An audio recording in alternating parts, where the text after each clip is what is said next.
భారతీయ జనతా పార్టీకి తొలిసారి తన జాతీయవాద అంశం మీదనే పరీక్ష.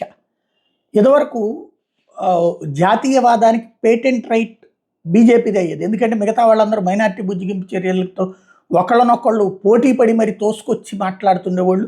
మెజారిటీ అంశాల పట్ల నిర్లక్ష్యంగా ఉండేవాళ్ళు. అలాగే దేశభక్తి అంశాల్లో బీజేపీ మాట్లాడుతుండేది, మిగతా వాళ్ళు రివర్స్లో మాట్లాడుతుండేవాళ్ళు. ఇప్పుడు బీజేపీ జాతీయవాద దేశభక్తి అంశాల విషయంలో నువ్వే తప్పు చేస్తున్నావు నిలదీయడానికి ఒక చక్కటి అవకాశం వచ్చింది. భారత్ పాకిస్తాన్ మ్యాచ్ ఇప్పుడు మన పాల్గామ్ ఇన్సిడెంట్ తర్వాత మ్యాచ్ జరగడం ఏంటి అన్నటువంటిది రాజాసింగ్ లాంటి బీజేపీ నుంచి బయటికి వెళ్ళినోడు, బీజేపీ భావజాలం ఉన్నాడు కాబట్టి అన్నాడంటే ఆమ్ ఆద్మీ పార్టీ ఎంఐఎం నిలదీస్తుంది.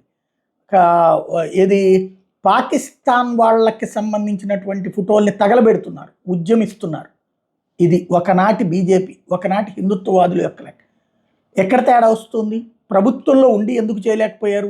ఇంకోటి ఐసీసీలో ఉన్నటువంటిది షా వాళ్ళ అబ్బాయి, అట్లాగే చెయ్యాలనుకుంటే చేయొచ్చు. ఇంతకుముందు ఆపారు కదా మ్యాచ్లు, పెద్ద పెద్ద టోర్నమెంట్లోనే బ్రేక్ చేయగలిగారు కదా. ఇప్పుడు ఎలా చేస్తున్నారు అన్నటువంటిది మెయిన్ పాయింట్. ఇవాళ కనుక పాకిస్తాన్ ఓడిందంటే ఓకే, ఈ ఇష్యూ ఇక్కడతో ముగుస్తుంది. పొరపాటున భారత్ ఓడిందంటే మాత్రం భారతీయ జనతా పార్టీ నానా తెప్పలు పడాల్సి వస్తుంది.